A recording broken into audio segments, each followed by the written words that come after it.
Bom dia. Tudo bom?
Bom, só um minutinho, pessoal.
Bom, vou projetar minha tela para a gente começar, pessoal.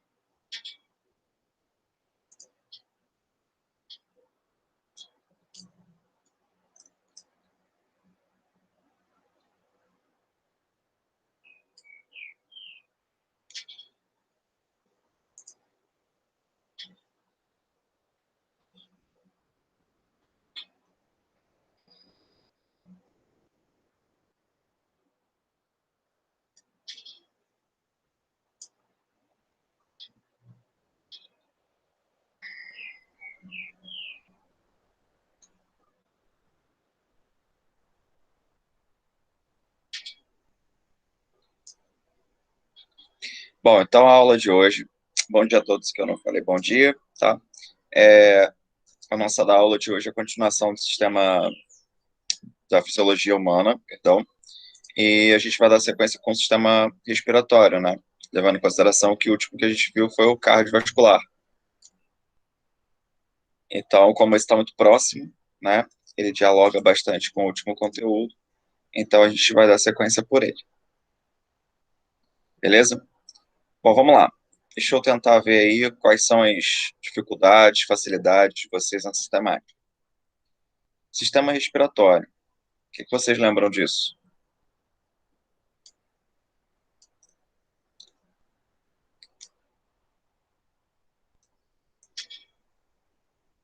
Vamos lá, me ajudando, acordando, pessoal.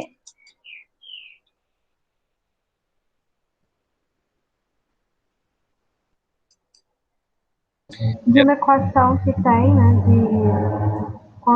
quando o meio se torna mais ácido ou básico, não sei, uma equação dessa de respiração. Está um pouquinho distante, não estou escutando. Peraí, deixa eu aumentar aqui para ver se.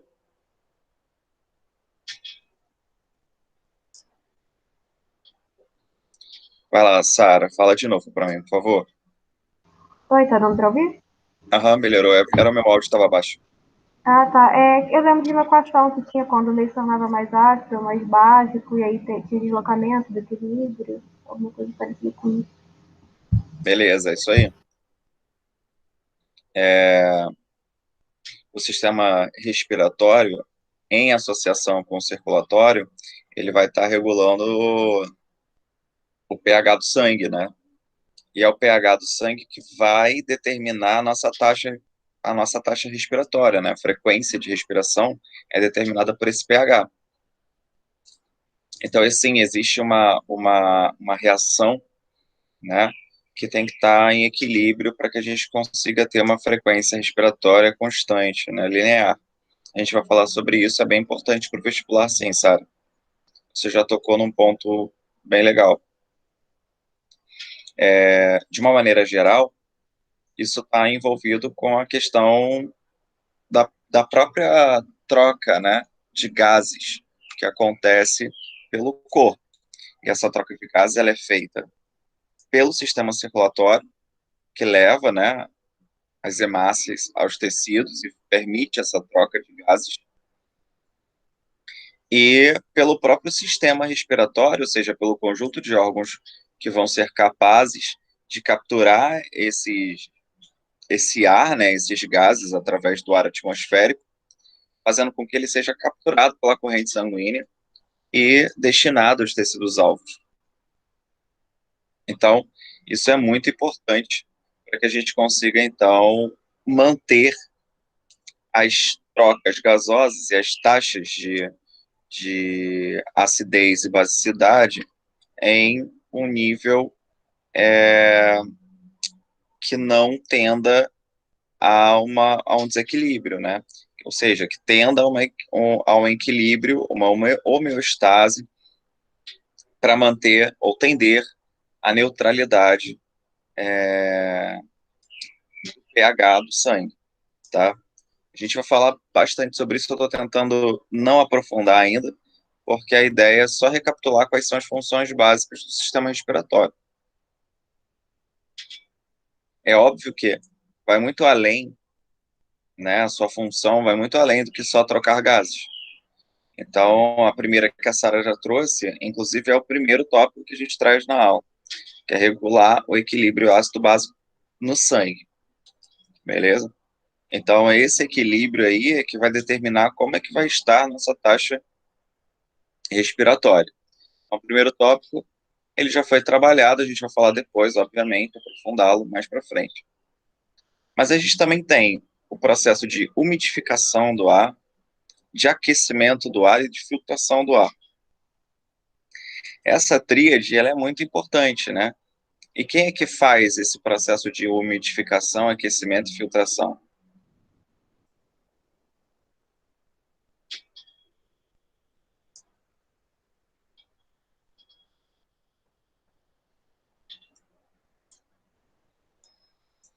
Quem faz isso é a nossa região nasal, né?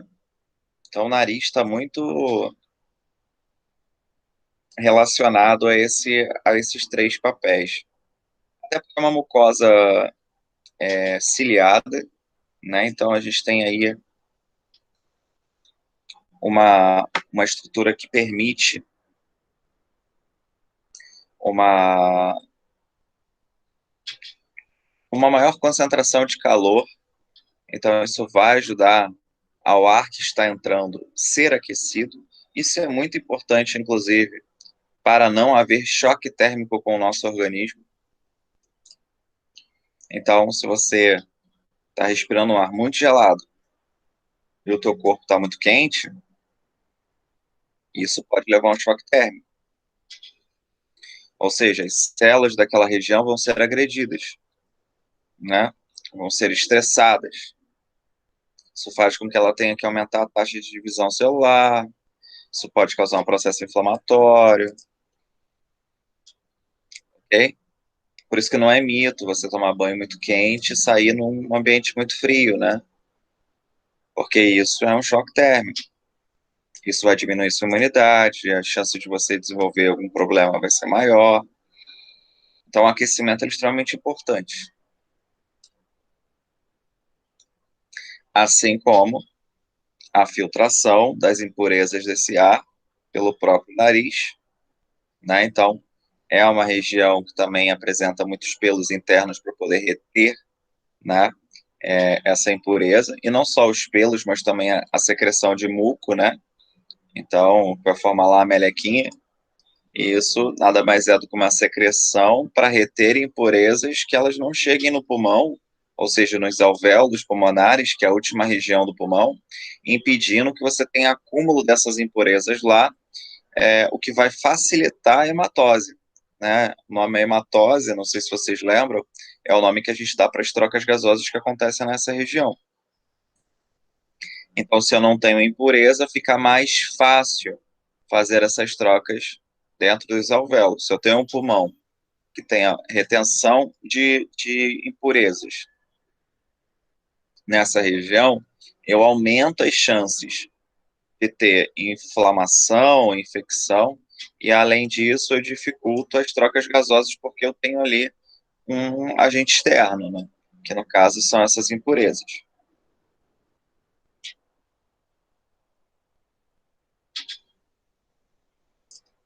Bom, e junto à filtração tem a questão da umidificação, né?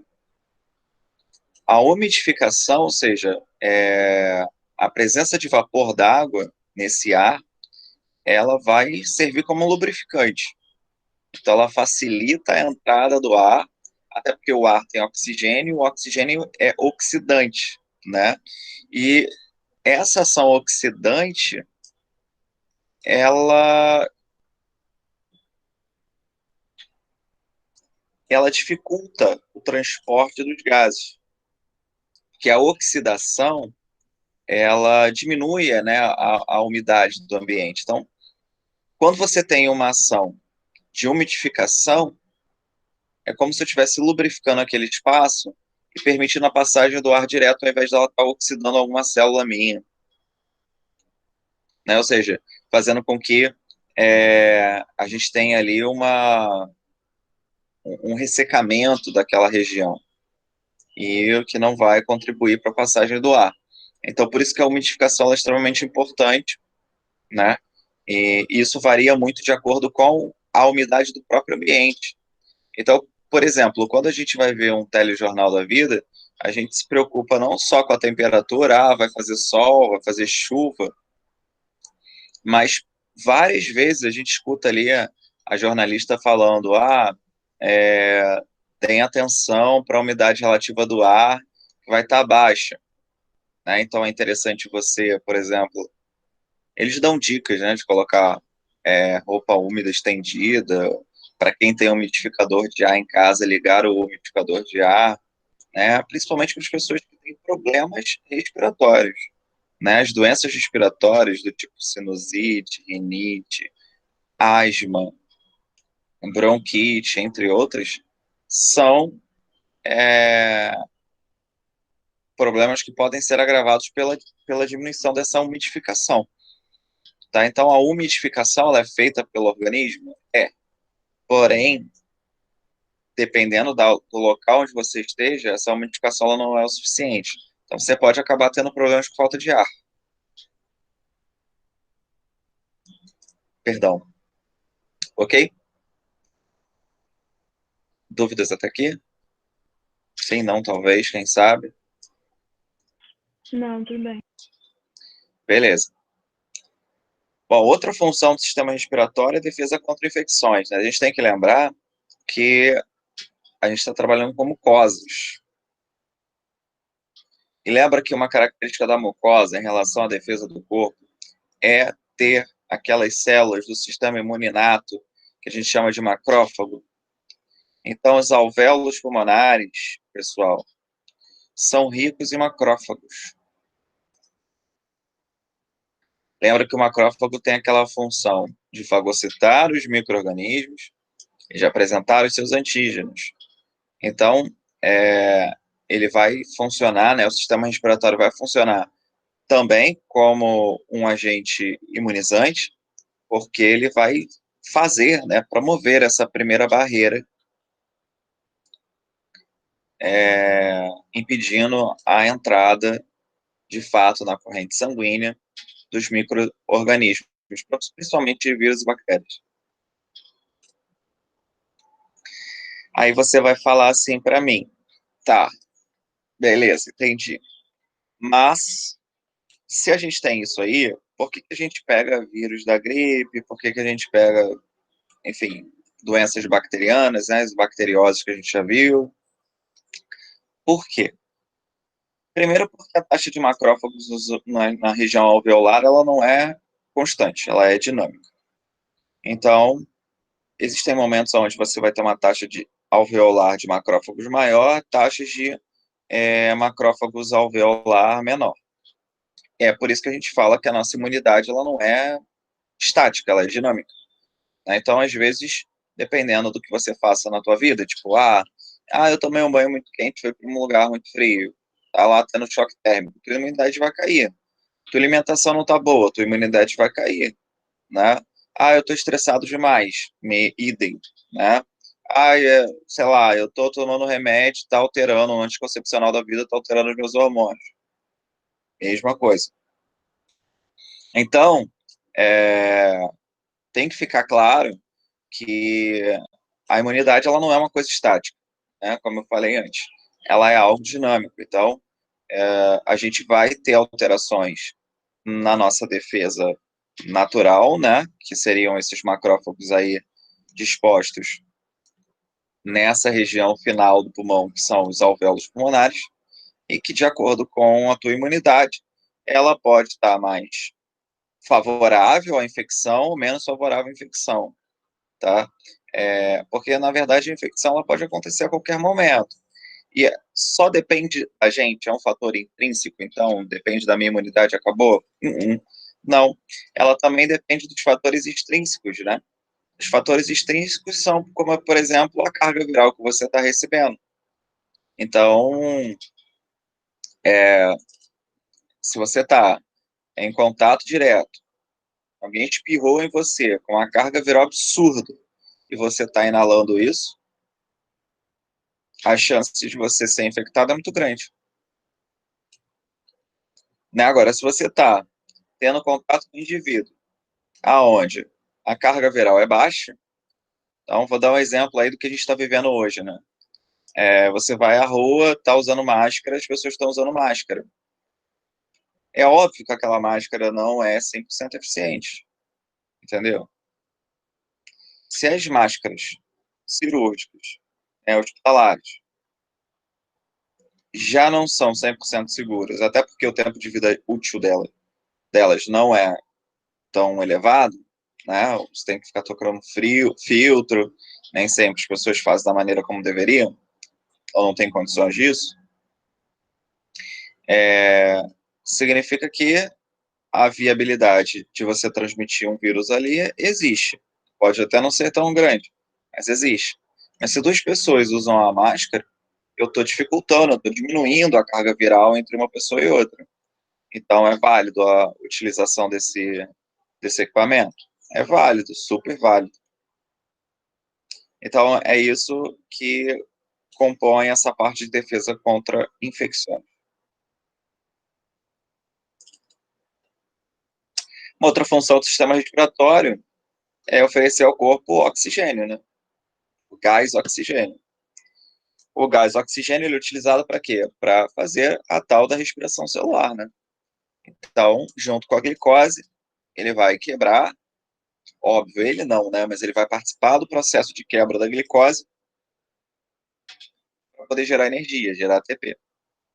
Nesse processo, né, de quebra, a gente sabe que tem a formação de CO2. Você lembra qual é o momento que se forma CO2 dentro do metabolismo energético aeróbico? No ciclo de Krebs? Boa, Milena, é isso aí. Então, no ciclo de Krebs, a gente vai ter lá a redução dessas moléculas, né? No caso ali, a redução do ácido pirúvico e a quebra dessas moléculas vão liberando, então, o gás carbônico. Esse gás carbônico, então, vai ser liberado pela célula para que o próprio sistema circulatório dê o direcionamento, né, até o sistema respiratório novamente, poder capturá-lo e eliminá-lo. Lembrando que isso vai compor a nossa próxima aula, que é sobre sistema excretor, né? O sistema excretor é aquele sistema que libera, né, remove do corpo partículas que são produzidas dentro do corpo humano, porém não tem utilidade para o nosso corpo de uma maneira geral, não tem uma utilidade bioquímica, né? Não participa de nenhuma reação química direta. Então, esse CO2 ele acaba sendo eliminado. Não vou dizer para você que ele é desprezível, não. Ele não é desprezível, porque a gente vai ver que ele é que controla aí o nosso sistema respiratório. Porém, ele é uma substância tóxica para o nosso corpo, ele tem que ser eliminado. Beleza? Any doubts até aqui? No doubts?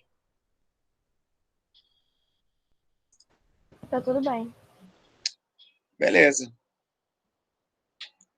Então, galera, no slide número 3, a gente faz uma reflexão aí sobre a questão da respiração celular, tá? Que muita gente confunde respiração e respiração celular. Respiração é o processo de captura, do ar atmosférico que vai levar os principais gases, no caso, o principal gás que é o oxigênio, das células. Isso é respirar. A respiração celular é o processo bioquímico que vai acontecer com o oxigênio dentro da célula, através lá da glicólise, do ciclo de Krebs, da cadeia transportadora de elétrons, né, que é a fosforilação oxidativa, para gerar ATP através da quebra da glicose. Então, são duas coisas diferentes, mas são duas coisas que se complementam, né? Não há respiração celular se não houver respiração puramente dita. Beleza? Então, era isso que eu queria deixar claro para vocês aqui nessa etapa, lembrando que a gente já viu a aula de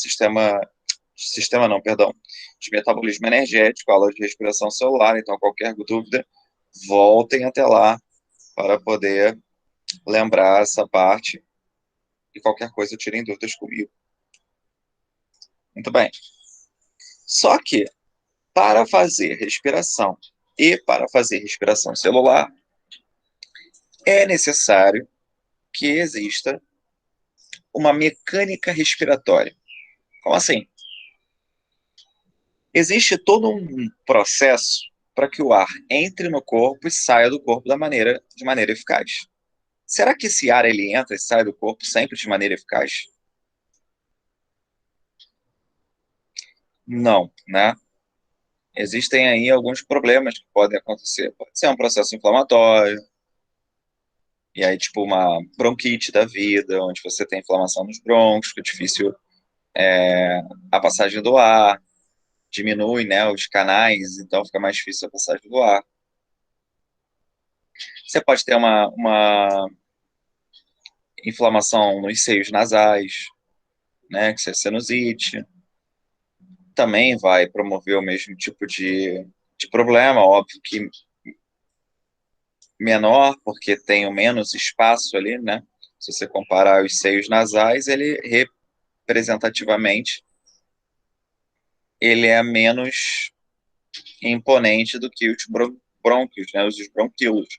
É uma maior superfície de contato, então eles acabam tendo maior relevância, tá? Mas reparem que existem alguns fatores aí que podem facilitar ou dificultar o processo da mecânica respiratória, né? Quem vai fazer parte disso, né, basicamente, são os músculos intercostais, os músculos que estão ali ao redor do pulmão, e o diafragma, que é um músculo também, só que ele é um músculo que está na horizontal, ele está debaixo do pulmão. E ele também é extremamente importante para o processo de respiração. Beleza? Como é que eles atuam? Cara, de acordo com a diferença de pressão. Então, o que eu quero dizer com isso? Se a pressão externa está muito grande e a pressão interna está baixa, o ar entra, porque o ar está sendo empurrado para o lugar onde tem menor pressão. Isso significa que se eu tenho uma pressão muito grande de ar dentro do meu pulmão, obviamente eu vou eliminar o ar. Então é essa diferença de pressão que vai fazer com que o ar ou entre ou saia do pulmão. Quer ver um exemplo clássico disso? Você vai fazer uma prática de mergulho com cilindro. Alguém já fez isso aqui?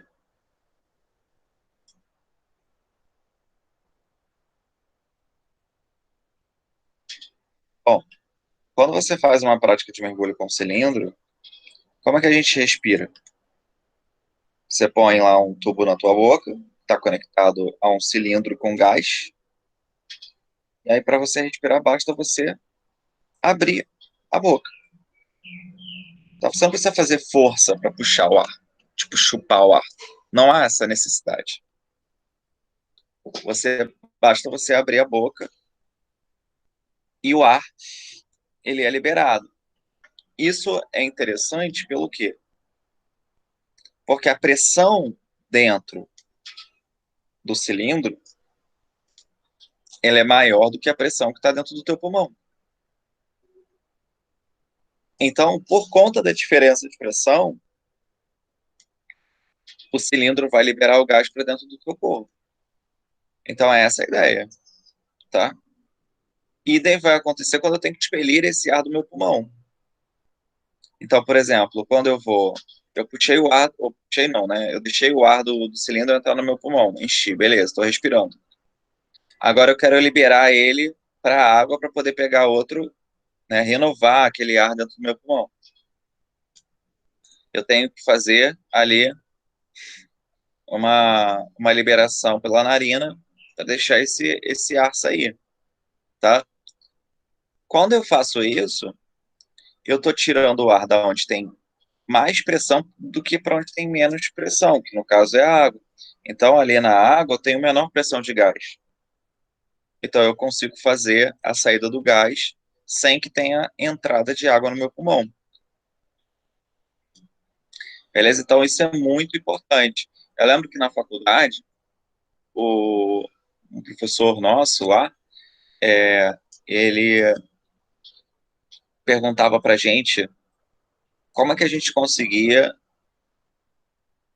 pegar o líquido, né, tomando, por exemplo, uma Coca-Cola num copo com canudo, como é que o líquido chegava até na nossa boca? Se a gente chupava o líquido, ou se o líquido era empurrado até a nossa boca, qual era o processo, né? E parece ser bobo, mas não é. Porque assim, quando você tá lá com um copo e um canudo, qual a ideia do processo do líquido chegar até a tua boca? Tipo, você tá sugando o líquido? É mais ou menos essa ideia que todo mundo tem, né? Que está sugando o líquido. Mas na real você não está sugando líquido nenhum ali. O que você está fazendo é retirando o ar que tem. Então, você está diminuindo, né, a pressão dentro do canudo, porque você está tirando o ar dali. E aí o líquido, ele ocupa o espaço do ar que está saindo. né? E aí, como ele ocupa o espaço do ar que está saindo, ele vai subindo até chegar à tua boca. Então, na verdade, o que a gente faz ali é criar uma diferença de pressão. E aí, a gente, ao criar a diferença de pressão, a gente vai conseguir trazer o líquido até a boca. Entenderam isso ou não? Imagina você numa estação espacial com, com um copo de Coca-Cola e canudinho. Será que você conseguiria fazer a mesma coisa que você faz aqui? Ó? Óbvio, levando que você vai ter retirado ali, se você estiver num ambiente que não tem ar, né? Tô dando uma suposição aqui, não tem como acontecer isso, porque você vai estar lá, você pode tirar a gravidade, mas você vai manter a oxigenação, o ar está ali. Mas digamos que eu esteja, sei lá, em Marte e por cargas d'água eu consiga fazer uma experiência onde eu tente sugar o líquido de um copo com algum líquido, através de um canudo. Né? Sei lá, uma bexiga, eu vou tentar fazer algo do tipo. Eu não vou conseguir, porque eu não vou conseguir. Não existe diferença de pressão, não tem ar para você fazer diferença de pressão. Então, como a atmosfera é desprovida de ar, então você não consegue fazer essa diferença, logo você pode fazer força com o seu pulmão, você não sugaria nada. Então é isso que eu quero que depois fique claro para vocês. Nós só conseguimos fazer esse processo de sucção porque existe o ar. Então, e o ar vai fazer com que a gente tenha aí diferença de pressão entre os meios, né, entre os corpos que estão sendo trabalhados. Beleza? Bom, quais são as fases dessa mecânica respiratória? Uma delas é a ventilação, né? Então, a ventilação é o movimento de entrada e saída de gases através do pulmão. Então, a entrada e saída de ar, a gente vai chamar de ventilação. Não sei se você tem a ideia errada disso, mas quando você respira, né, a gente pega um pouco de ar que está lá fora e põe para dentro.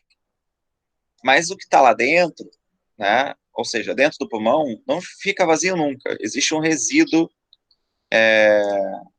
de ar dentro do pulmão para que ele não feche, para que ele não seja vedado. Então, na verdade, a gente fica pegando um pouco extra para colocar internamente, fazendo com que a taxa de oxigênio eleve um pouquinho. Mas esse pulmão nunca fica vazio totalmente, tá? Ele só é vazio totalmente quando a gente nasce e vai respirar pela primeira vez. Aí ali você encheu pela primeira vez, né? Ainda não tinha o resíduo porque você não pegava oxigênio pelo pulmão, você pegava através da corrente sanguínea materna, né? Lá pelo cordão umbilical. E aí, nesse momento, a gente ainda não tem ventilação. Começa a ter ventilação depois que nasce.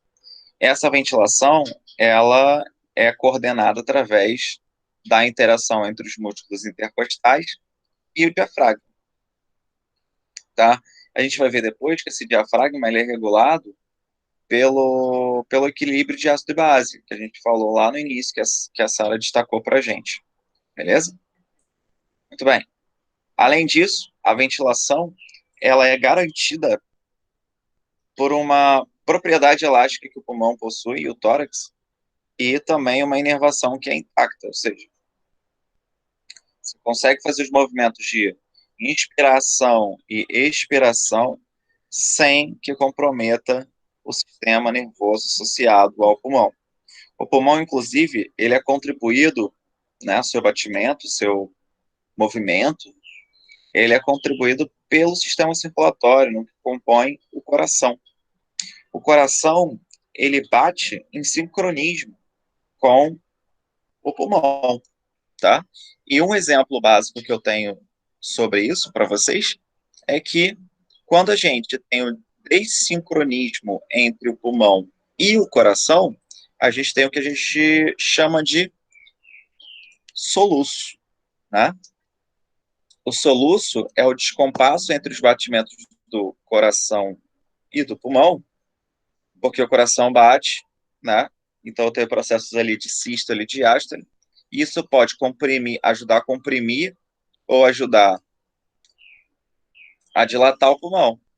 Então é justamente quando um contrai, o outro expande, e eles ficam fazendo esse movimento. Quando isso entra num descompasso, aí a gente fica com aquela dificuldade de respirar regularmente, dá aquele espaçamento onde o ar não entra, né? Fica, é o ar não entrando. É justamente o momento do descompasso entre os dois, beleza?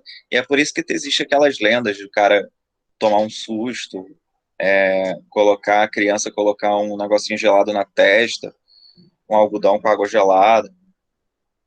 Por que isso? Porque quando a gente tem choque térmico, né? Quando a gente leva um susto, a gente tem uma micro parada cardíaca. A gente tem um espasmo, né, cardíaco. E aí esse espasmo cardíaco, ele vai fazer com que o coração ele pare instantaneamente e volte. E aí, provavelmente, quando ele parar, ele vai voltar, né? Ele tem uma tendência a voltar em sincronismo com o pulmão. E aí o soluço passa. Então essa é a ideia, tá? O problema é que um cardiopata, você vai brincar de dar um susto no cardiopata, ele vai parar o coração e não vai voltar. Então essa é a ideia. Bom, aí a gente tem aqui, pessoal, o que é necessário para a mecânica respiratória específica de inspiração e expiração. Esse slide é um slide bem importante, tá? É um slide que costuma cair bastante vestibular. Então, o que acontece no processo de inspiração e de expiração? No processo de inspiração, ou seja, na entrada do ar no corpo, a gente vai ter a contração dos músculos intercostais, né, que são esses que estão ao redor do tórax, e o diafragma, beleza? O diafragma é aquele que fica embaixo. Então ele contrai. Quando ele contrai, ele diminui o espaço. Ele diminuindo o espaço permite um aumento da quantidade de ar dentro do próprio pulmão, né? E é por isso que há um aumento do volume da caixa torácica, porque eu estou recebendo ar ali. Beleza? Mas esse recebimento de ar, ele acontece pelo quê? Bom, porque com o movimento dos músculos, eu tenho uma diminuição da pressão interna do pulmão, né? Pressão de ar dentro do pulmão.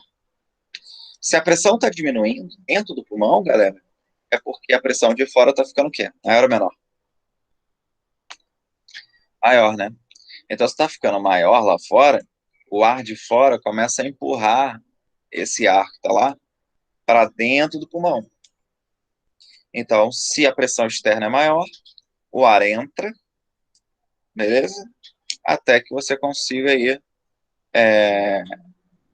trazer todo o oxigênio necessário para o processo respiratório, beleza? Então, Ô, isso é... Rômulo, Diga, Milena. eu não entendi muito bem, porque essa parte da diminuição da pressão intrapulmonar, eu achei que na inspiração fosse ao contrário. Fosse, tipo, aumento da pressão. Porque quando eu sugo, tipo, coloco o ar pra dentro, tipo, como aumentar o volume assim, eu achei que, tipo, a pressão aumentasse. Então, olha só. Quando eu digo para você que a diminuição da pressão pulmonar, ela é necessária para a inspiração, eu estou dizendo que quando a pressão do pulmão diminui, ou seja, quando ela está ficando sem ar, ela está fazendo com que o ar externo seja empurrado para dentro. Conforme você vai recebendo esse ar, tá? A tua pressão, ela tende a aumentar, fazendo com que você tenha uma quantidade de ar ali absurda, confinada muito grande, e que vai eliminar posteriormente esse ar. Ou seja, eu tenho a diminuição inicialmente da pressão. Conforme você vai enchendo o pulmão, a pressão vai aumentando. Então, o que você falou está certo. É só a maneira como a gente coloca que pode confundir. Eu não estou dizendo para você que quando eu estou enchendo o pulmão, eu tô diminuindo a pressão. Na verdade, a diminuição da pressão intrapulmonar, ela é necessária para que o ar entre. E aí, com isso, eu aumento a pressão interna depois que esse ar entrou. Beleza? Ah, tá, entendi. Beleza. Alguém ficou com alguma dúvida sobre isso?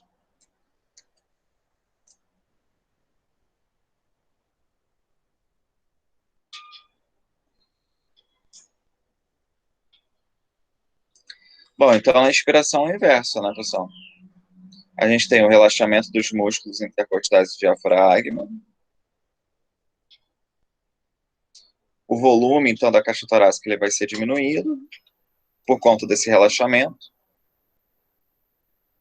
E aí, isso vai fazer o quê?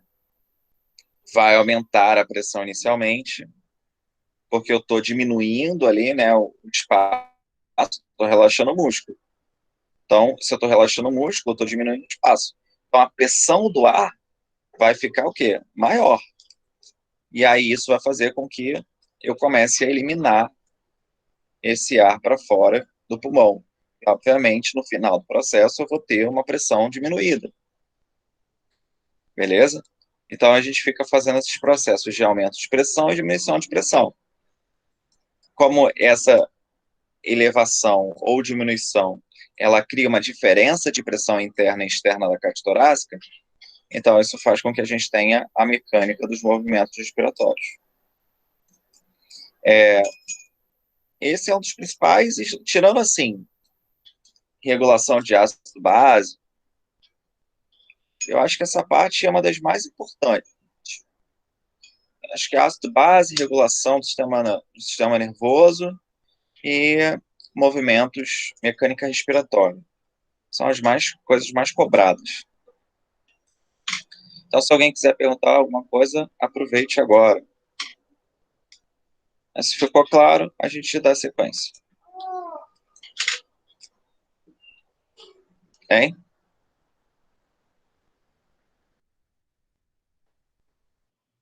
Ficou claro. Tá tudo bem. Beleza.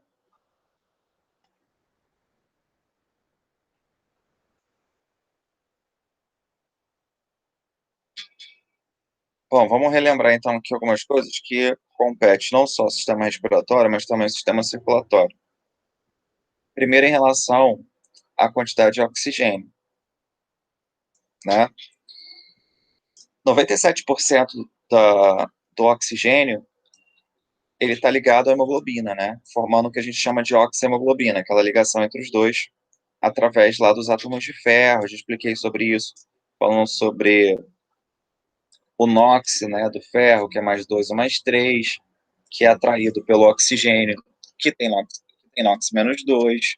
Então, por isso, ele tem uma alta compatibilidade.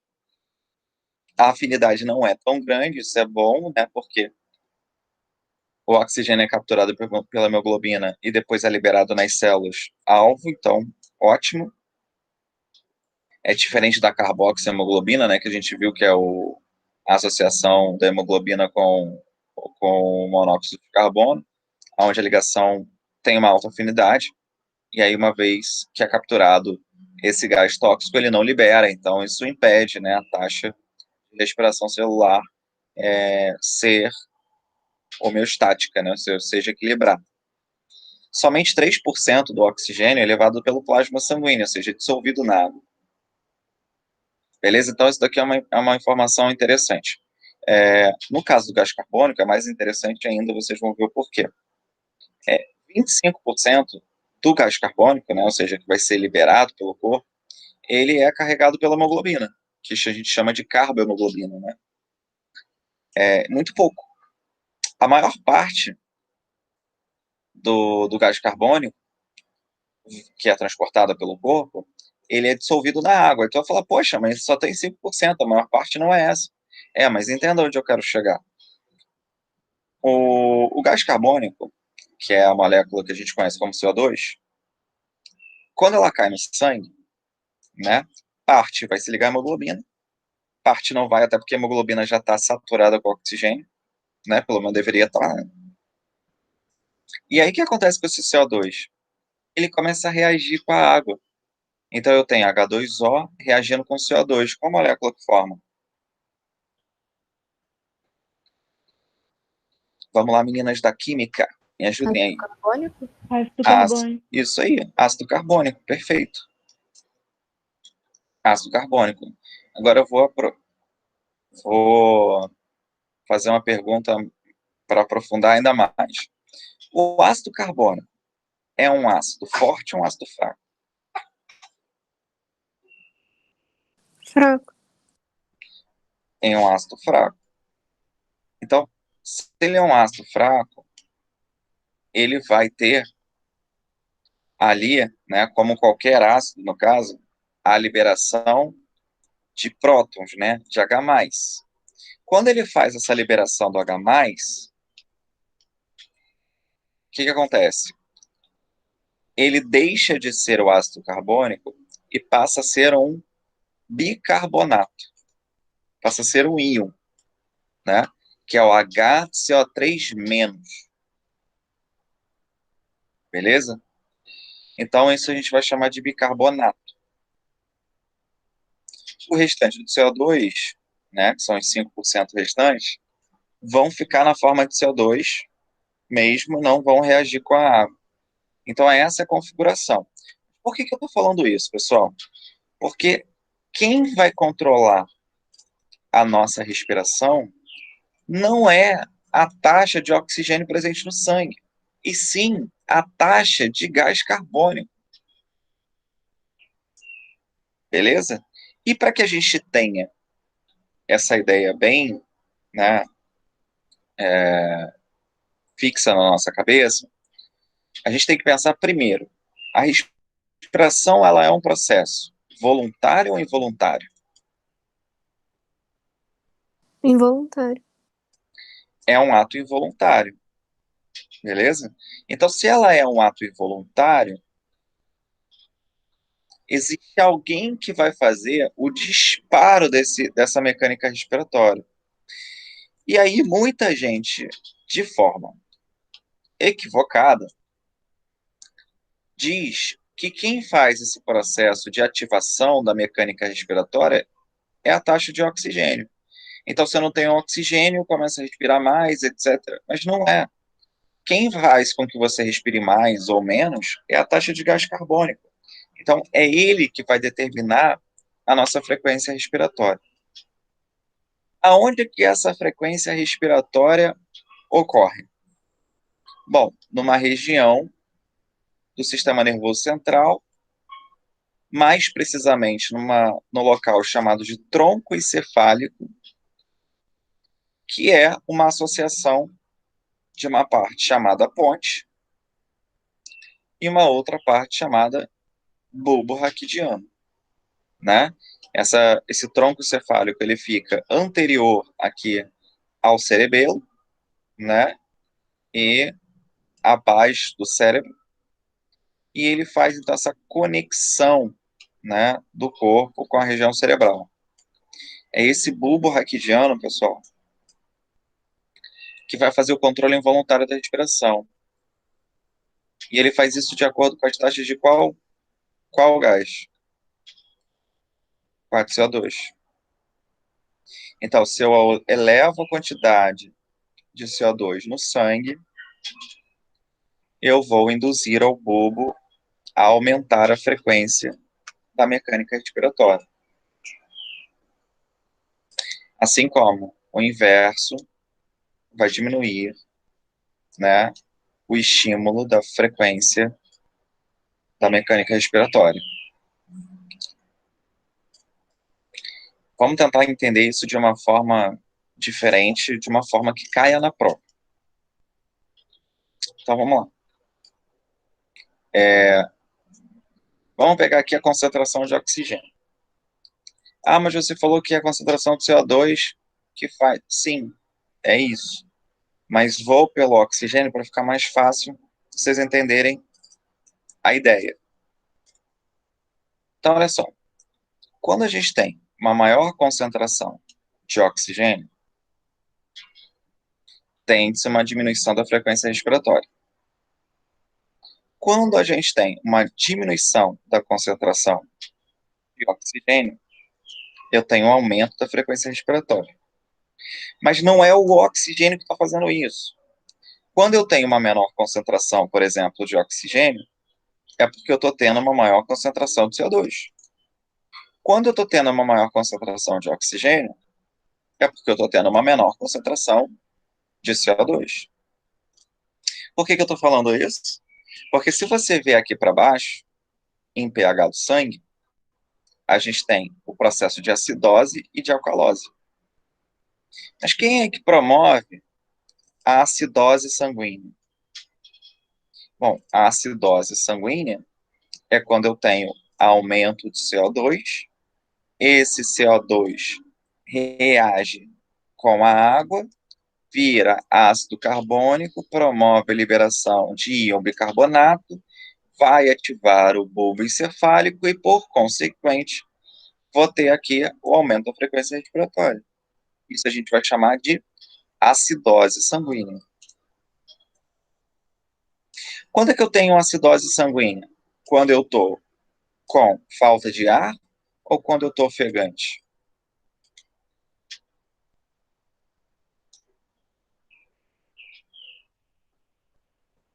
Ofegante? Eu estou aumentando a quantidade de CO2 no meu corpo, né? E se eu estou aumentando a quantidade de CO2 no meu corpo, é porque aquilo que deveria estar sendo liberado não está sendo liberado. E significa também que a taxa de oxigênio no meu corpo está baixa, porque se eu tivesse mais oxigênio, eu não estaria em acidose, eu estaria neutro, né? Então, eu estaria com a respiração normal. Logo, se não está entrando oxigênio, não está saindo CO2, ou está saindo, mas não está sendo o suficiente, isso é porque eu estou ofegante ou porque eu estou com deficiência respiratória. Ah, tá, deficiência respiratória. É que eu olhei aumento da frequência respiratória, ela aumenta justamente porque eu não tô conseguindo equilibrar normal, né? Exato, é a consequência. Então, se eu estou com dificuldade de respirar, o meu bulbo, né, vai reconhecer a acidose por conta da taxa de íon bicarbonato, né, e por conta pelo próprio CO2, e vai estimular o movimento da mecânica respiratória mais elevada. Então, se eu tenho uma acidose sanguínea, eu vou começar também a ter aquela falta de ar. Por quê? Porque a mecânica respiratória está sendo ativada pelo meu bulbo, mas eu não estou conseguindo por conta da acidose. Beleza? Como é que eu reverto? Só um minutinho. Como é que eu reverto o quadro de acidose? Bom, vai depender do problema que a pessoa tem, né? Se é uma falta de ar por uma sinusite, você vai ter que tentar eliminar a secreção dos seios nasais. Então, você vai pegar, você vai tomar algum medicamento para desobstruir esses seios nasais, vai fazer uma limpeza nasal, enfim, é um exemplo. Se for outro processo de inflamatório, né, você vai ter que tomar um medicamento anti-inflamatório para poder diminuir esse problema e assim conseguir respirar direito. Ou, em outros casos, você vai ter que ser entubado, que é o que acontece com algumas pessoas com Covid, que tem uma taxa inflamatória tão alta que o medicamento acaba não tendo efeito. Então, assim, a gente consegue reverter um quadro de acidose sanguínea. Pode perguntar, Sara. Ah, foi mal. É porque no caso de hiperventilação, que aquelas pessoas usam tipo um saco de papel, geralmente em avião, né? É a mesma relação de aumentar a frequência respiratória, mas aí, tipo, é como se a pessoa tivesse nervosa e aí ela aumentasse o pH e aí, consequentemente, o pH do sangue aumentasse.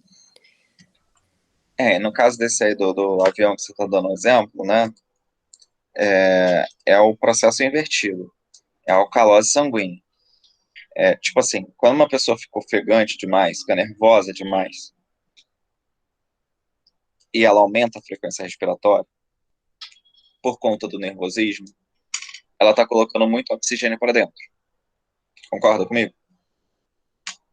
Sim. Isso. Ela está respirando muito, então ela está pegando muito ar de fora que ela está colocando para dentro. Então a taxa de O2 eleva. E a taxa de CO2 diminui, porque ela está colocando o ar para dentro, como ela está ofegante, e também está jogando o ar para fora. Então ela está diminuindo a quantidade de CO2 no corpo. Então ela está diminuindo a quantidade de CO2 e de íon bicarbonato. Então a gente vai ter um sangue com um pH maior, ou seja, um pH básico, um pH alcalino. Vou chamar isso de alcalose sanguínea. Então, pessoas ofegantes estão entrando em quadro de alcalose sanguínea. Ah, Beleza. entendi. Ah, foi Como é mal. que, como é que eu faço para regular a alcalose sanguínea? Aí é o que a gente vê em filme, né? Quando você vê uma pessoa que sofreu um trauma, né, passou por um estresse muito grande, né, e fica muito nervoso, tem crise de ansiedade, por exemplo, esses processos pós-traumáticos, a gente tenta regular diminuindo a quantidade de entrada de ar no corpo. Então, tu pega um saco plástico, tu pega um saco desses aí qualquer, coloca na boca do cara, pede para ele poder ficar respirando ali, e aí, conforme ele respira naquele treco ali, né, ele está confinando o ar. Então, ele está jogando o CO2 para fora, mas na hora que ele for respirar de novo, ele vai pegar o próprio CO2, ele não vai pegar o oxigênio. Então, o que ele está fazendo? Se eu estou pegando mais CO2, cada vez mais respirando ali, eu vou aumentar a concentração de CO2 no meu sangue, eu vou aumentar a taxa de íon bicarbonato, o bulbo encefálico vai reconhecer essa diminuição de pH, e aí a pessoa vai ficando tranquila cada vez mais, tentando, então, atingir o equilíbrio do pH e também a ansiedade dela.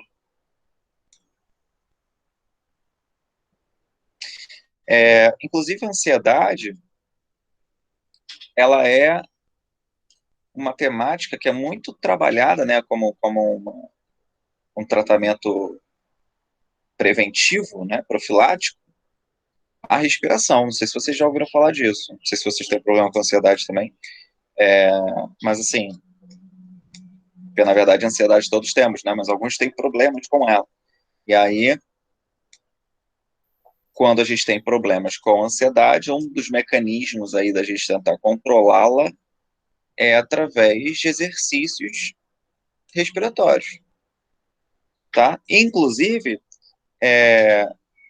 fica uma dica aqui, né? Se alguém quiser fazer na faculdade um trabalho sobre isso, não sei se existe algum artigo que correlacione, mas problemas respiratórios podem ser um gatilho, tá? Um agente de predisposição para problemas com ansiedade. Porque quando a pessoa fica com falta de ar, isso naturalmente faz com que ela fique mais ansiosa. Então, o controle de pH do sangue, ele é bem complexo, ele leva em consideração várias coisas, inclusive na questão comportamental do indivíduo. Dúvidas sobre isso? Alguém quer colocar alguma coisa? Ô, Rômulo, Diga. eu fiquei na dúvida sobre a questão do bicarbonato, porque, tipo assim, quando você falou que quando tá em alcalose, o bicarbonato, tipo, alcalose não, tipo, quando tá em acidose, o bicarbonato diminui, foi isso? Porque, pra mim, ele deveria aumentar, a taxa de bicarbonato deveria aumentar. Mas vai aumentar, não falei que diminui. Ah, tá, então eu ouvi errado. Porque, Diminui. Oh, perdão, como... aumenta. É porque, assim, forma-se, quando aumenta o CO2, só para recapitular, aumenta CO2. O CO2 está na água, ele reage com a água e forma ácido carbônico. Aí o ácido carbônico é o H2CO3. Ele é quebrado. Quando ele é quebrado, ele libera H+, e mais o HCO3 menos. Então, eu estou levando a quantidade de H+, no caso, né? E estou levando também a quantidade de HCO3 menos. Então, estou levando tanto a acidez como o próprio bicarbonato, os dois aumentam. Mas aí, tipo, não teria que ter uma relação de consequência, porque o bicarbonato deveria diminuir a acidose. Não, o bicarbonato não diminui nada. Na verdade, o bicarbonato ele é um produto do processo de acidez. Porque o ácido carbônico, a acidez, ele não está no ácido. Eu não sei se é essa a tua dúvida, mas o HCO3, ele não é. Ele tem potencial de acidez, mas ele em si não é ácido. Porque, assim, o que que é ácido? O que que é classificado como ácido na química? É o cara que libera H+, né? Inclusive, a gente fala sobre ácido forte, ácido fraco, de acordo com a quantidade de H que ele consegue liberar, né? A facilidade que ele faz isso. Então, quando o H2CO3 ele é quebrado e libera o H, né? Aí sim eu estou tendo um agente acidificante, né? Eu estou tendo uma acidez de fato, porque aí eu estou tendo liberação de H+, estou tendo liberação de próton. E aí Não, os mas tipo resíduos... assim. Ah, Fala. desculpa. Não, eu ia falar que os resíduos, mas eu já tinha falado, que os resíduos vão ser o H+ e o HCO3 menos. Então ele é um resíduo, no caso, entendeu? Entendi. É porque, tipo, eu pensei que assim, como o pH do sangue tá baixo, se o bicarbonato aumenta, eu achei que a tendência do pH era aumentar também. Peraí, se o Tipo pH do assim, sangue em está baixo, acidose, o pH, quando o sangue, em acidose, o pH do sangue tá baixo. correto. E aí, como a taxa de bicarbonato aumenta, eu achei que a consequência seria aumentar o pH para equilibrar. Entendi o que você quis dizer. Entendi. Só que conforme ele é quebrado, o que acontece de cara é a acidez. Depois haverá a conversão desse bicarbonato? Haverá a conversão. Ele vai contribuir para diminuir um pouco a acidez? Vai contribuir. Mas conforme ele é quebrado, a, a facilidade de quebra do bicarbonato ele é maior do que a de recomposição dele. Então, você inicialmente não tem elevação do pH, não. Você tem diminuição do pH. Na verdade, você só vai ter aumento novamente do pH do sangue quando você conseguir eliminar o excesso de CO2, né? Começar a pegar mais oxigênio, e o oxigênio ele vai recrutar os hidrogênios que estão liberados, né? Porque lembra que o aceptor final de elétrons é o oxigênio, né? Então é ele que vai capturar esse excesso de oxigênio e vai ajudar a, de fato, diminuir a acidez, tá certo? E aumentar o pH, porque é inverso, né? Ah, tá, entendi agora. Obrigada. Nada. Bom, então a gente tem aqui os órgãos que formam, né, o sistema respiratório. Então, região nasal. A gente tem aqui um pedaço ali, parte da região bucal, né, parte posterior, que no caso ali é a região faringe, laringe, né? Depois cai para traqueia. Traqueia passa para brônquios e bronquíolos, até chegar aos alvéolos. Então a gente tem essa região nasofaringe, né?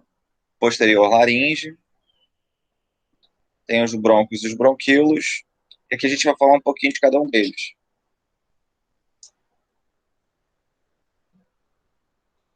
Então a faringe é essa cavidade, né? Como um sistema digestório respiratório, a porção final ali, onde recebe material tanto do nariz quanto da boca.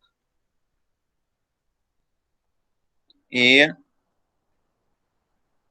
posterior a essa faringe, a faringe está associada muito a essas questões de inflamação da garganta, né?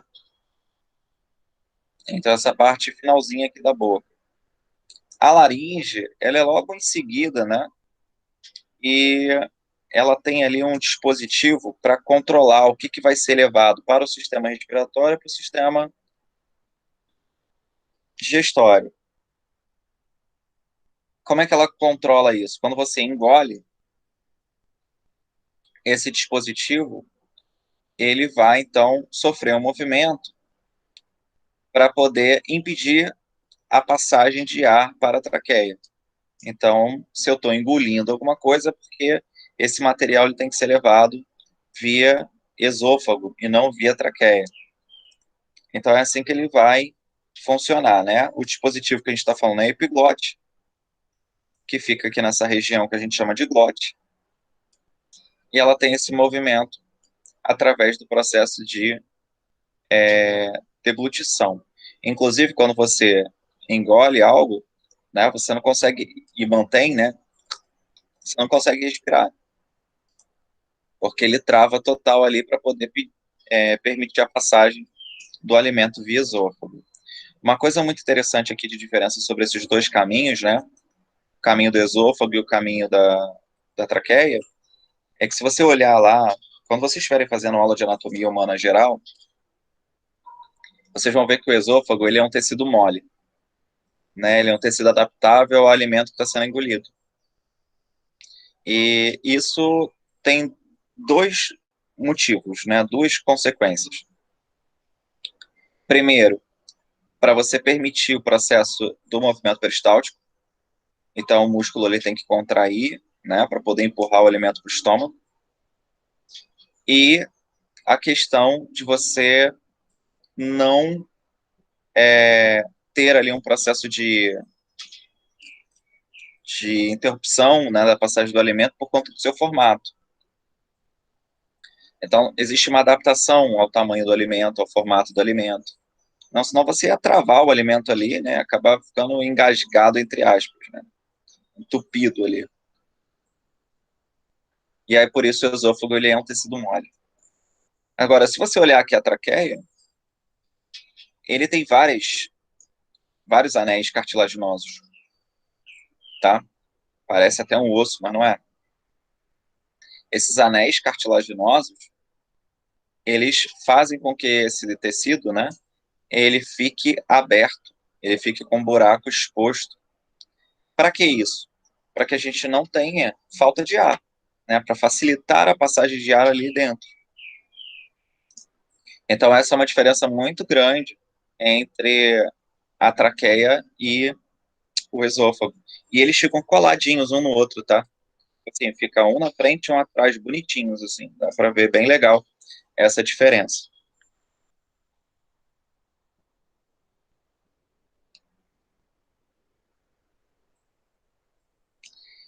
Ó, por fim, a gente tem as pregas vocais ali nessa região ainda lá da laringe, tá? Que são, eu acho que tem até uma imagem aqui, ó. Dá para ver, ela fica logo embaixo do epiglote.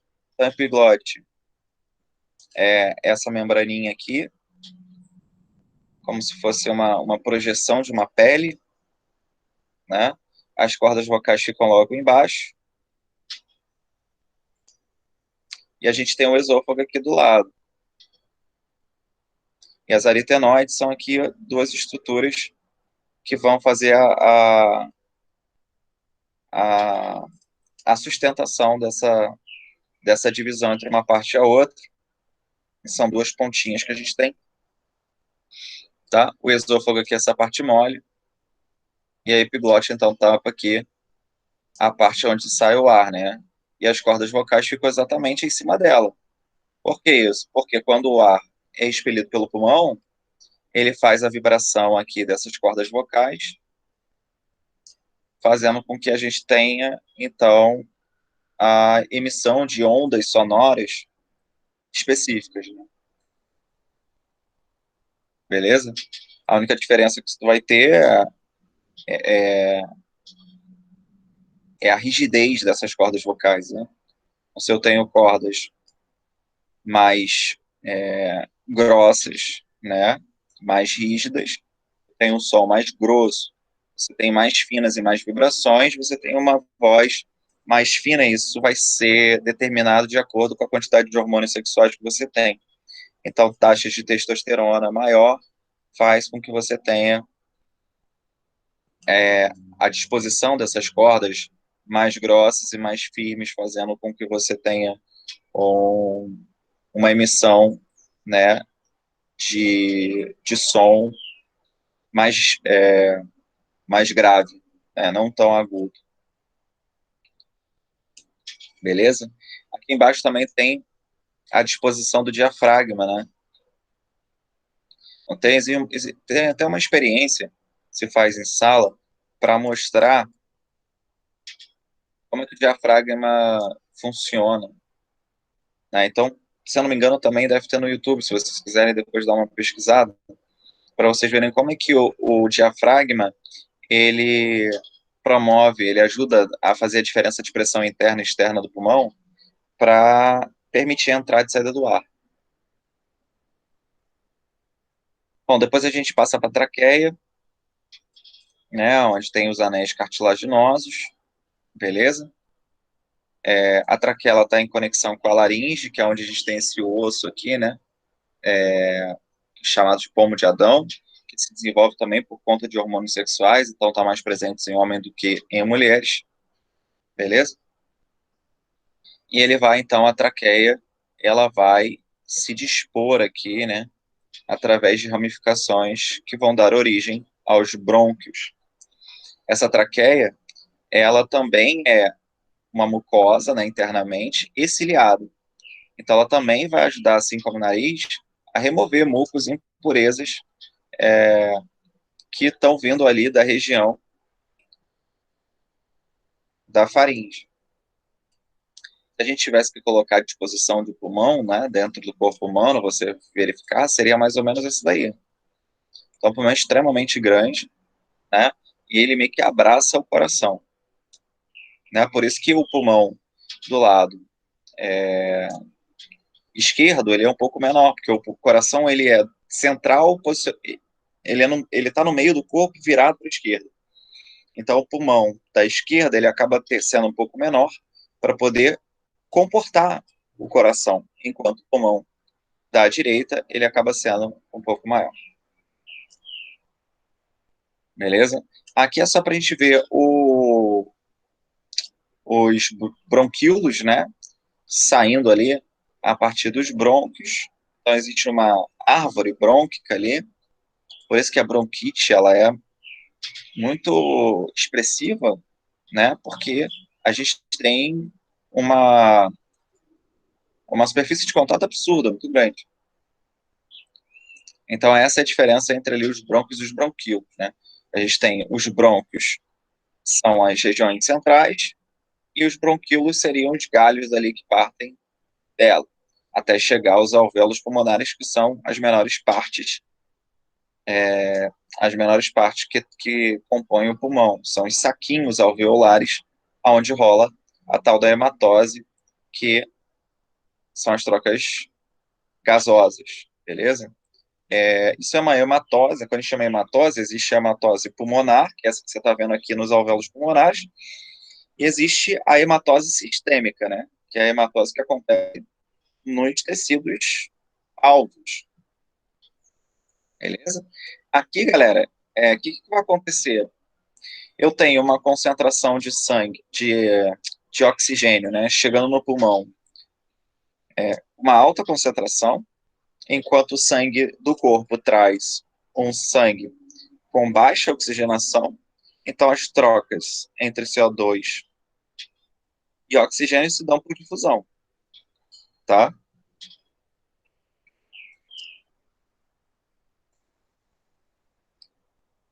Bom, partindo dos bronquíolos respiratórios, a gente tem os ductos alveolares, que são essas regiões bem fininhas aqui, onde tem os sacos alveolares, e os alvéolos é cada bolinha dessa, né? Então, é isso que a gente vai ter aqui.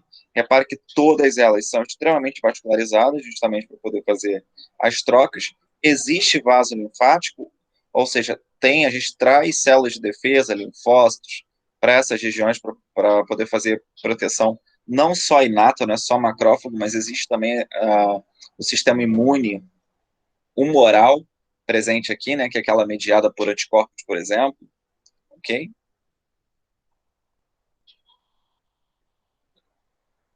E uma outra coisa muito legal aqui, quase não cai em prova, mas eu queria falar para vocês. Na verdade, já vi uma ou duas vezes, mas muito pouco, que é o seguinte. Peraí. Existe, né, dentro dos nossos alvéolos, umas células chamadas de pneumatócitos. Existem os pneumatócitos do tipo 1 e do tipo 2. O que elas fazem? Elas liberam uma substância que é chamada de surfactante. Esse surfactante é tipo um pó, tá? Para impedir que quando o alvéolo ficar vazio, o ar sair dali, ele não colabe, ele não feche, tá? Então, os pneumatócitos, eles são muito importantes por isso, tá? É óbvio, ali a gente também tem a presença de hemoglobina, transporte de CO2 e O2, mas a questão do surfactante é uma coisa muito interessante. Então, tem aqui, ó, as células que produzem surfactante, que é o pneumatócito do tipo 2, fazendo isso. Então, esse é um corte histológico, né? Ô, Rômulo, Diga. você pode repetir, por favor, a função do surfactante? O surfactante é uma substância que impede o colabamento do tecido alveolar. Ou seja, ele impede que esse alvéolo, esse espaço que vai compor ali o ar alveolar, que ele não seja colabado, que ele não seja fechado.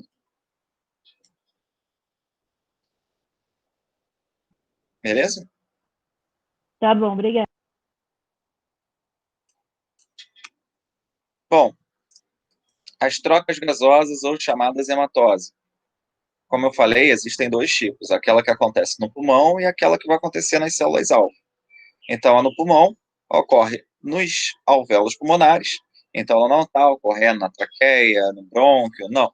Ela está acontecendo nos alvéolos, aonde o sangue venoso, né, ele é transformado em sangue arterial. Se ele recebe o oxigênio que está vindo de fora para poder levar esse sangue oxigenado para as células. E a hematose celular é o inverso. Acontece nas células dos órgãos, onde o sangue arterial ele é transformado em venoso. Porque eu retiro o oxigênio e libero o CO2 para esse sangue.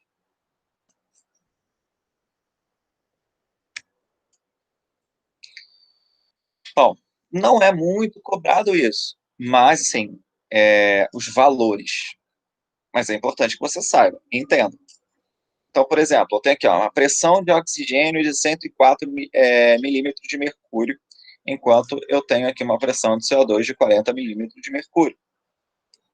Isso é só para a gente ter uma ideia da pressão que os gases estão entrando, beleza? Então, eu tenho muito mais oxigênio chegando no alvéolo do que CO2. Óbvio, não estou pegando o ar de fora, então tem mais oxigênio do que CO2. Só que no sangue, né? Aqui, ó, sangue venoso, eu tenho uma pressão de oxigênio de 40 milímetros de mercúrio e de CO2 de 45 milímetros de mercúrio. Show? Então eu tenho que fazer o quê? Eliminar parte desse CO2 e aumentar a taxa de oxigênio. Então é isso que vai acontecer na hematose. Eu preciso saber os valores? Não, você não precisa saber. Porém, ele pode dar uma questão falando do valor e você tem que explicar, igual eu estou fazendo aqui. Beleza? Outra coisa, a hematose ela só ocorre porque a gente tem um tecido aqui, né? Um tecido epitelial, né? De revestimento monoestratificado, né? E pavimentoso. Ou seja, é uma camada de células só, todas achatadinhas, e isso aumenta a superfície de contato do sangue, né? Dos vasos aqui, dos capilares sanguíneos, com as paredes alveolares. Então, isso é o que vai garantir. É por isso que quando uma pessoa tem edema no pulmão, né, ou sei lá, você tem lá líquido pleural no pulmão, a pessoa está com água na pleura, né, que é aquela parte que reveste o pulmão. Isso vai dificultar, o cara não consegue respirar direito, porque ele tem edema, isso vai servir como uma barreira, né? E a gente tem que diminuir barreiras e respirar direito. Aqui ainda é uma imagem sobre a mesma coisa, mostrando aqui como é que entra, né, a pressão de oxigênio e de CO2, como é que sai essa pressão. E, então, isso no caso da hematose celular, tá? Então, chega uma pressão de oxigênio muito alta e sai muito baixa, e chega uma pressão de CO2 baixa e sai um pouco mais alta. Repara que a elevação, né, de, de, de CO2 é baixa, não é muito grande, já sai de 40 para 45. Você tem que saber, né, lembrar que o CO2, ele não sai só na forma de CO2 pelo sangue, né? Ele vira bicarbonato, ele sai com a hemoglobina, parte fica no próprio sangue sem se misturar com nada. Então, por isso que a variação dele não é tão grande quanto a do O2, que é todo carregado pela hemoglobina. Aqui ainda é uma outra imagem, essa imagem do livro de anatomia, tá? Do Sobota, não sei qual é, mas deve ter lá. Sobota é um dos caras que tem dos principais livros. Netter, Sobota, são os caras de livro de anatomia de faculdade que vocês vão ver, provavelmente.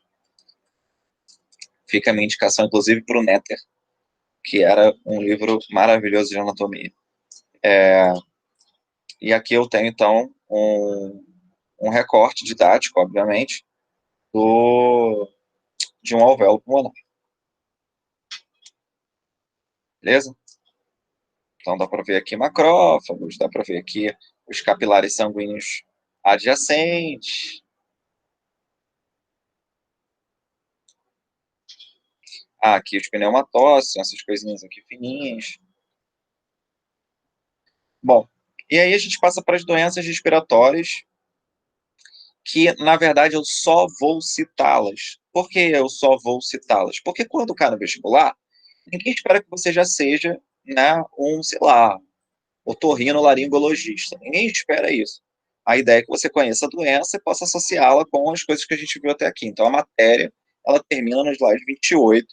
No caso do 28 em diante, é mais uma contextualização de doenças que estão associadas a isso. Então, a gente tem aqui exemplos de doença. Cancro pulmonar, que é o engrossamento dos brônquios, tá? Isso também pode, obviamente, passar para os alvéolos. Processos asmáticos, né, que a gente tem ali um processo de contração, né, dos brônquios. Isso pode causar processos de alergia e inflamação. E aí a gente tem bronquite.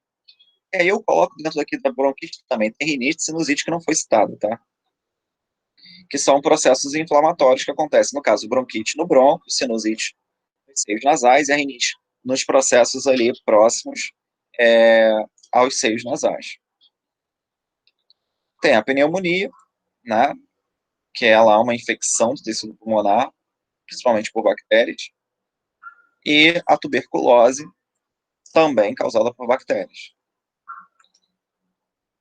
Então, aqui só para vocês verem, um campo pulmonar, inclusive pode levar à questão oncogênica.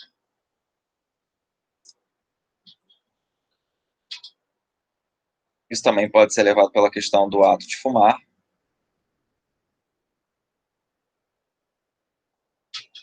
Aqui a gente tem a questão do enfisema pulmonar, né? Que você tem retenção de líquido nessas regiões, como eu falei para vocês, isso dificulta o processo de respiração e pode levar à necrose. A pneumonia, né? Inclusive, essa imagem é bem legal, porque quando você bate a radiografia da pessoa, fica um pedaço branco, esbranquiçado, que você não vê o pulmão direito da pessoa. Isso é uma forma de você evidenciar, né, o problema da pneumonia. Inclusive, o COVID, né, inicialmente estava sendo visto dessa forma. Eu expliquei para vocês aqui, ó, que a diferença de uma pneumonia viral para uma pneumonia bacteriana, que eu perguntei para um médico que eu tenho contato. Bom, e aqui outros problemas associados a questões pulmonares em UTI, né? Não vou entrar em detalhes, coloquei aqui alguns exemplos para vocês, até porque não teremos tempo para isso, mas eu cheguei a comentar sobre derrame pleural com vocês, no caso. Broncoespasmos, a gente acabou de falar sobre broncoespasmos aqui atrás, né? Quando eu falei de asma, isso é um processo de broncoespasmo. E, enfim, aqui eu coloquei alguns slides só para poder falar o que significa aqueles exemplos ali, tá? Então, atalactasias, né, é um exemplo, aonde você tem aí um comprometimento do pulmão, também por conta de processos inflamatórios. O pneumotórax, né, que a gente vai ter ali aumento de líquido na região torácica, vai comprometer o processo de trocas gasosas no pulmão.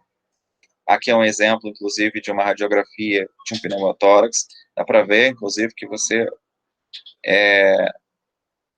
tem uma diminuição muito grande aqui da imagem do pulmão, justamente por conta do aumento de líquidos. Broncoespasmo, né? Você usa broncodilatador, quem tem asma faz muito isso, né? Usa, inclusive, aqueles nebulizadores para poder ajudar. O derrame pleural. E aí você pode ter ali extravasamento de sangue, por exemplo, ou líquido da própria pleura. Como eu falei para vocês, ó, você vê uma radiografia, né, onde eu tenho um pedaço do pulmão somente e a outra parece que desapareceu. Isso é líquido, tá, galera?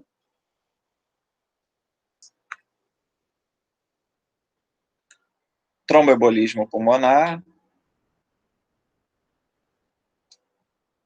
é um outro exemplo. E aqui é só para poder falar como é que esse processo ele ocorre, né, dentro da dificuldade respiratória nesse caso, né? Então você tem ali, por exemplo, extravasamento de plasma dos alvéolos, alteração da permeabilidade da membrana alveocapilar, edema pulmonar não cardiogênico, ou seja, que no caso não compromete o funcionamento do pulmão inicialmente, e a redução, então, da quantidade de oxigênio que é capturado. E isso aqui é o que a gente vai chamar de choque pulmonar, beleza? O choque bronquiopulmonar, enfim. Ok? Então, esses são só alguns exemplos aqui. Alguma dúvida? Querem perguntar alguma coisa?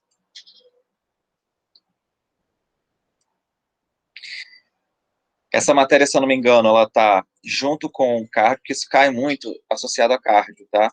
Então, os exercícios, ele é de cardio respiratório. A gente separa a aula, mas a gente cobra os exercícios junto. Então, tem já na apostila para vocês esses exercícios. Como a gente já viu o cardio, agora com o respiratório vocês já podem fazer todos os exercícios. Eu fico à disposição para poder tirar dúvidas de vocês, ok? Como ninguém não perguntou nada, acredito que não tenham dúvidas. E se surgir, fique à vontade para me perguntar, tá? Ficou um beijo grande e a gente se encontra na quinta. Falou? Valeu, pessoal. Ótima semana para vocês.